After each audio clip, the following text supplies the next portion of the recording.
I'm your host of the Most Local 23. You're joining me for At Any Price. You approach the central building in the Draco Multimedia Entertainment Complex. It's designed like a modern-day castle with turrets of mirrored glass lined in steel. The Night Protector spent his brooding days inside a castle. Why does that not surprise me? You and Heath enter a huge lobby with a circular informational desk. The two of you gasp in awe at the displays and artwork from DME's various games. I was so taken by an exact one-quarter replica of the Mistress's lair, I forgot to address the guy at security. Oh, I'm dropping off a package for Mr. Drake. Security officer looks unimpressed. He makes a quick search of the contents and writes your name on a temporary badge. Then he instructs you to drop the package off at Adam's assistant's desk. Heath is still gazing out over the mezzanine. For God's sake, go down and look. Then, I'm sorry you didn't get your tour. You okay to walk back there? It's not that far, and it's just one of his assistants. He's still out of the country. I'll just dump it and be right back. With your box in hand, you walk through a big set of double doors to Adam's office. It's preceded by a large atrium complete with the receptionist and several busy-looking assistants. I'm leaving a package for Mr. Drake. Security said to bring it here. A bespectacled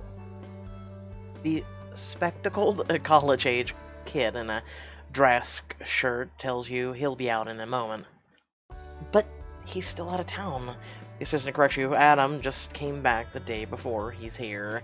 You jump back. I have to go. But you're nailed to your spot when you see a man and a woman emerge. Your chest tightens as if caught in a constricting band. It's Adam. If there has been any chance of my seeing him here, I would have never, ever come.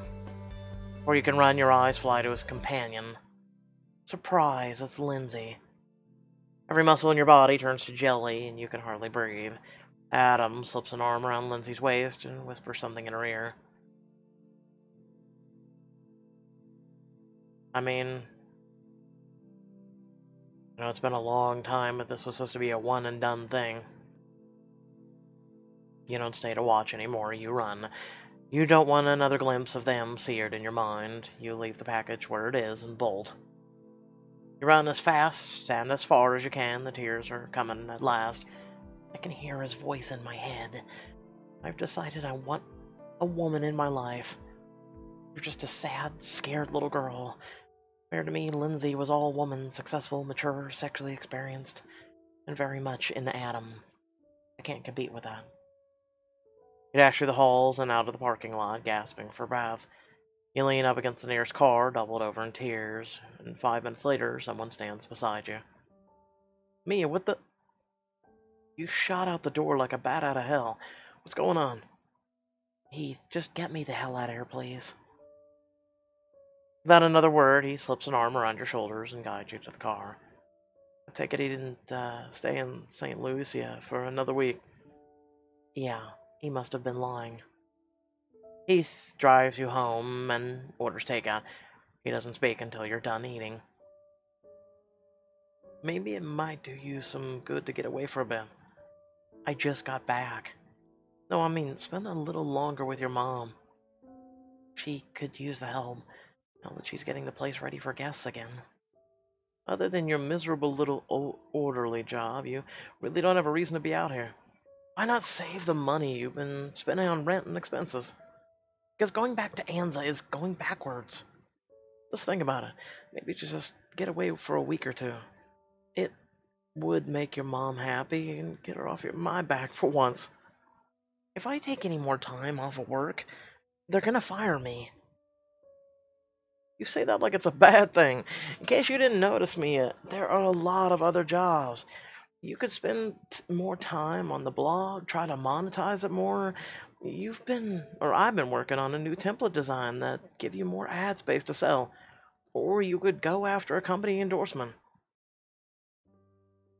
I'll think about it. The blog is already a majority of my income. I want to see how much more it can become.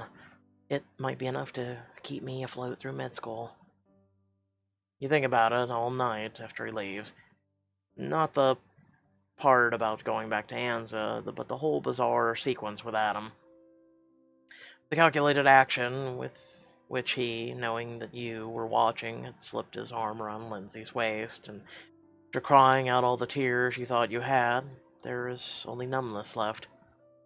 The next day you go to work in your jeans, not your greens. Your supervisor isn't happy about it, but she could tell from the circles under your eyes that you're not happy either. Things had been great until they fell apart. Until Adam. And because of him, I have no job, no money in the bank, and a thimble of self-respect. Alex swings by the day before commencement while you're packing your things.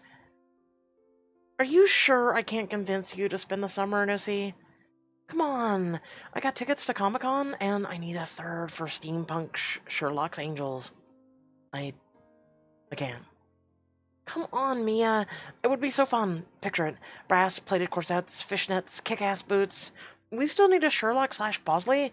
Maybe you can get Heath. Or your mystery man? I'm not seeing Emma anymore, and I'd rather not talk about it. This isn't because of that test, is it? You didn't break up with that hot guy because you want to study or something dumb like that. We broke up because of other reasons. No, it wasn't because of the test. He lied to me about who he was. Oh, he was married, wasn't he? Kind of. To his job. Damn. I don't know which would be worse. I'm so sorry, Mia. Something about her assumption that it would have been because of the test bothers me. It reminds me of how I chose to give stupid excuses about not going out, not socializing at parties, especially to her.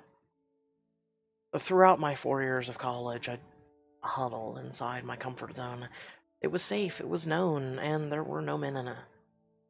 There would be a few surprises, and anything that could happen, I would be ready for it. You drop your head again back on the couch, against the back of the ripped couch, and gaze at the ceiling. Adam was right. I really was a coward. You chat for a bit more and promise to stay in touch after commencement. But you pack your bags and hit the road for Anza, a 2-hour drive down a remote highway. As you wind up that narrow 2-lane highway in the hills, a measure of calm settles over you. The pain is temporary, and like dying sunlight, will someday fade away to nothing. But I feel changed, somehow, as if my life, my heart, would never be the same. They say experiences change you, that your brain grows new neural pathways in response to trauma and new lessons learned. I'm more resolved than ever to protect myself and depend only on myself. I'm the only person in this world I can be sure of. I can count on Heath, but up until he finds someone new. And he can't keep bailing me for out of my eternal string of scrapes. I can always depend on my mom, but given the past few years, she may not always be around. Her near death had shaken you to the core and showed you that nothing was permanent. But one thing was permanent. Me, my ambition, my drive. The fortress wall I'd built around my heart and kept vigilant watch over. Your mother's ranch sits on 15 acres of high desert scrubland. Until her illness, she had run a fairly successful business with regular repeat guests. You notice some restoration work on the cabins being done. Your mother doesn't question you too closely when you get home. She snatches you up in a big hug, makes your favorite kebabs, hummus, and baklava for dessert, and then instructs you to get a good night's sleep, because you two have a lot to discuss in the morning. Your sleep is restful, and the next day you join your mom for spinach and cheese omelets. She tosses furtive glances your way. I know she's looking to ask about my mystery man, so I head her off at the pass. So, you said you had some surprises for me? Do they have anything to do with the restoration of the cabins? So you noticed. I'd have to be blind not to. Did you win the lottery and not tell me? Kind of. If getting cancer could be considered a lottery. Suddenly your heart races with fear, and you could feel the blood drain from your face. What, is it back? Oh, no, no, sweet pea. I'm sorry. That's not what I meant. She gets up and walks over to a desk where she keeps the mail and business papers. She pulls out a manila file folder and places it on the table next to your plate. Early this year, I got this in the mail. I didn't say anything because I wasn't sure what to make of it. It sounded so good to be true. You quickly open the folder and read the letter, printed on generic letterhead. It was from a charity institution that helped out adult cancer patients who had fallen on hard times. It does sound too good to be true, like a Make-A-Wish Foundation for adults. The institution's offers to foot half the balance of your mom's mortgage and fund the other half, as an interest-free loan to be paid over 20 years, no less. This is incredible, I know. I didn't believe it either. But I checked them out online and went to Polem's law office here in town and had him work with your attorneys. It's all legitimate. Damn, Mom. This is better than the freaking lottery. It gets better, though. One of the entrepreneurs behind the group offered to front me some money as a silent partner. Holy crap. So this is what you are using to pay for the renovation? It's almost done. And I've already been working with Heath to get the website redesigned and updated. He's coming up next weekend to take new pictures. Isn't it exciting? You sit back marveling at how luminous and animated your mother is. For the first time since she began chemo, she looks healthy. You're doing awesome, Mom. I'm so glad. Smile happy for her, still trying to ignore that ache at the back of all conscious thought. Trying to erase the image of Adam with his arm around Lindsay's waist. Mom, keen as ever, picks up on it immediately. Now let's talk about what's going on with you. There's nothing to talk about. You were dating someone. It was nothing. It's over. What happened? I had to study and my jobs, and he had to work, and there was no time. Do you want to talk about him? No, not really. She sits in silence for several minutes, and you close your eyes, preparing for an excuse to go. Mom, the biological sperm donor, I think I'm ready to find out more about him. Okay, what do you want to know? What's his name? Who is he? And so she answers all your questions with great patience. You shy away from the private details. His name is Gerard Dempsey. He was of Irish and English descent. He gained his millions from being a successful real estate entrepreneur. He had one sister, no brothers, three other children, all much older than you, and he never contacted your mom after you were born. Never written her a letter, made her a phone call through, though he knew exactly where your mother lived. You inherited a few of your mother's features, but the rest are his. Did you love him? I loved who he was, when I thought I knew everything about him. Love is dangerous, deceptive. No offense, I think it's for fools.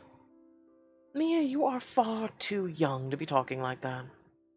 You sound like a bitter and lonely old lady. Maybe I am, on the inside. There are nice men out there, lots of them, most of them.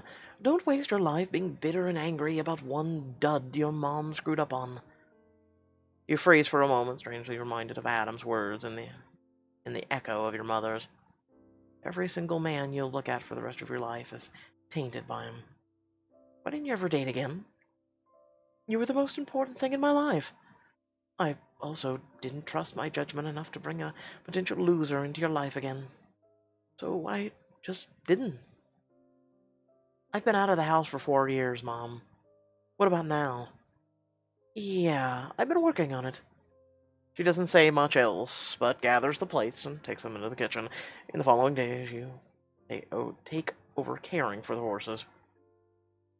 You fall into a mundane pattern of waking up early, cleaning out the stalls, and feeding them. You get back to your long-neglected blog and crank out new content daily.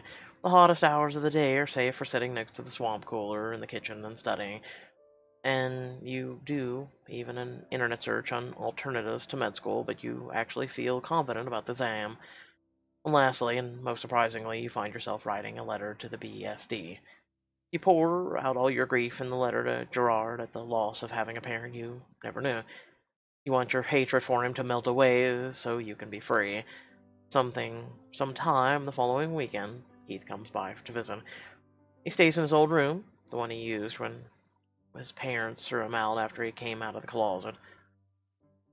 As you help him take more pictures for the website, you can't tell what's worse on his mind. You heard about From Drake? No. You haven't logged on to the game in weeks. You gonna quit?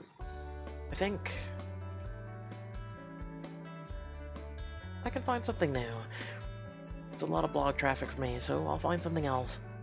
But me and the game are done. Sorry to hear that. I'm gonna miss having my spiritual enchantress around to bail me out. And I think it really sucks you're giving up one of your favorite games because of him. TV Dubs, Katya and Fallen reached out. They said they're worried about you. Your insides tighten and you swallow. Fallen asked about me? Yeah, a couple nights ago. Said he was worried. Told him you were at your mom's. Shit, that's all he told you? Not his name or anything? Why would he do that? He's never used his real name. He had a reason for that. What, he's a chick or somebody famous? Remember that night you, me, and Katya put bets on which celebrity he was?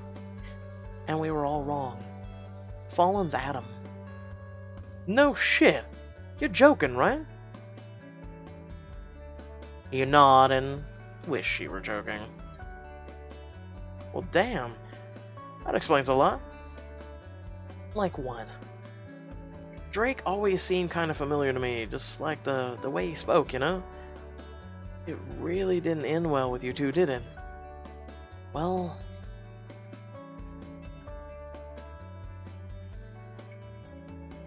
let's not dwell, it's over. It happened, it's over, it sucked, end of story. That's all I really want to say. Got it. Good, and please don't bring it up again. Me, I'm just worried.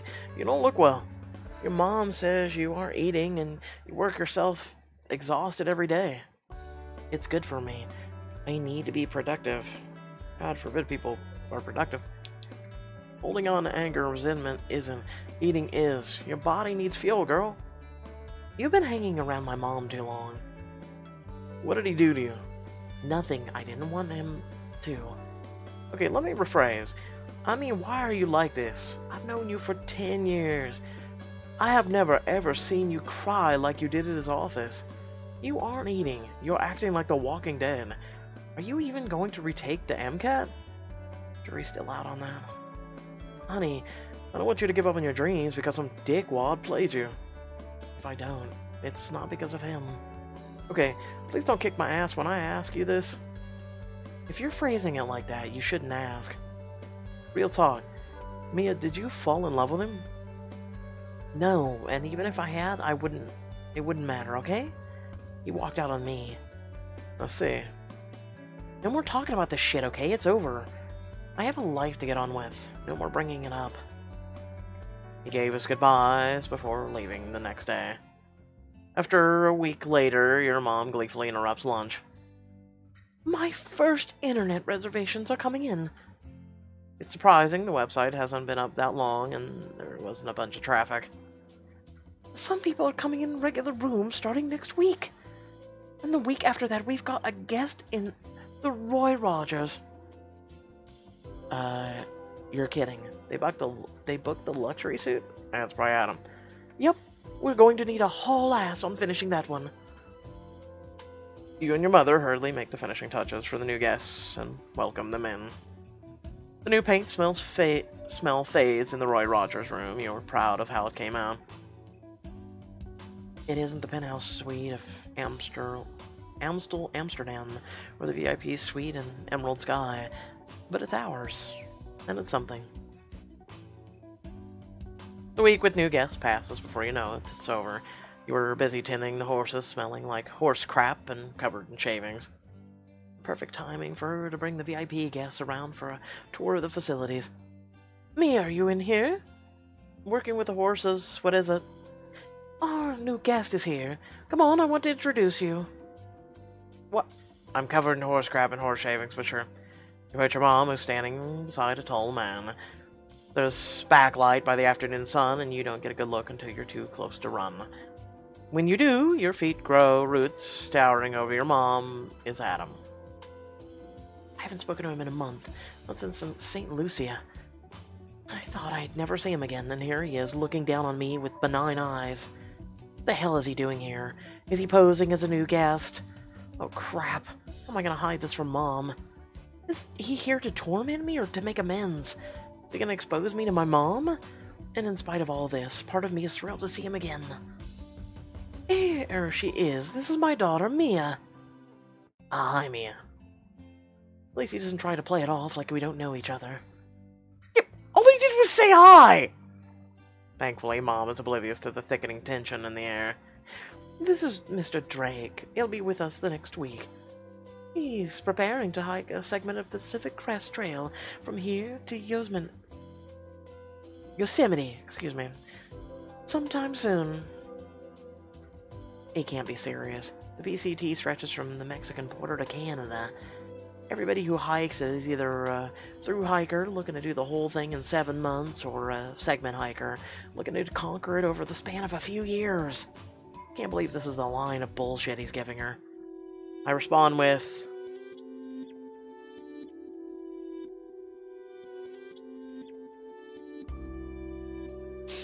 we could do a few subtle digs without any subtlety whatsoever. Your best robot behavior. Let's put on a good robot behavior for your mom. She doesn't need to know. Hi, Mr. Drake. Welcome to the ranch. I hope you enjoy your stay here. We have wonderful hiking in the area. Ah, thank you very much. You should visit the town. There are some lovely restaurants. But above all, I hope your trip is filled with rest and relaxation. I will. Thank you. Your mom frowns. She finally notices your weird reaction, and there will be questions later, no doubt. Dinner is in 2 hours, and I've asked Mr. Drake to join us. God damn it, Mom! She gives you a pointed look to your grubby clothes. And as he follows your mom out of the barn, he darts one last glance your way before leaving. As soon as he's out of sight, you fall against the nearest stall door, your back sliding against it. Your heart hammers like you've just run a marathon. I've had just begun to move past this whole thing, or so I thought. But now I feel as if just as shivery and vulnerable as the girl who'd rushed out of the Draco Multimedia Complex while sobbing the month before. A splinter of pain passes through you as you remember the circumstances behind the last time you saw him. Maybe Lindsay is going to come up to meet him here. Maybe he's arranged this on purpose so he can flaunt her in my face, because that day at his office wasn't enough. If it wasn't for the fact that my mom needs my help so much for the next week, I might be tempted to call Heath. It's inevitable that we'll have to interact with one another. But I'll try my hardest to avoid confrontation he's seeking. I'm tangled up in the unwanted emotions, and not in a place to deal with him right now. Oh, hi, Ad. Stop it. I forgot about that. It's been a while. Clearly, it's been a while since we touched chapters. So, without further ado, I guess you could say I'm back. I'm not going to be pushing myself. There's quite a bit to get caught up on, so I will try my hardest. Pretty much I may just pursue one book at a time to catch up on, especially ones that are already finished. But without basically going into explanations, I'll try and get them done as quickly as humanly possible. So we have chapter 17 and 18 of At Any Price left, and then we've got Mermaids and Vampires 21 through 24, and that pretty much will catch us up to where then we can move on to new content.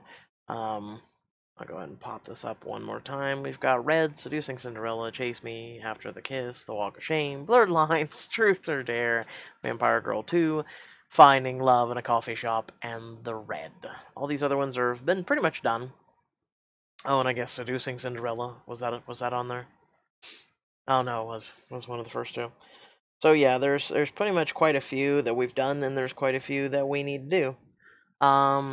So yeah, we'll see about getting those done. Like I said, I'll most likely do one book at a time. A lot of people have asked me about doing Vampire Girl 2, so I may hit that up first, since people have been asking me for it, and then work on these other ones. It looks like After the Kiss is currently, Chase Me is currently in Seducing Cinderella, which, Jesus, do these look like softcore? I'm just serious, I'm just saying. No further ado, head down description below. You know what to do. I'll catch you all in the next video. Peace.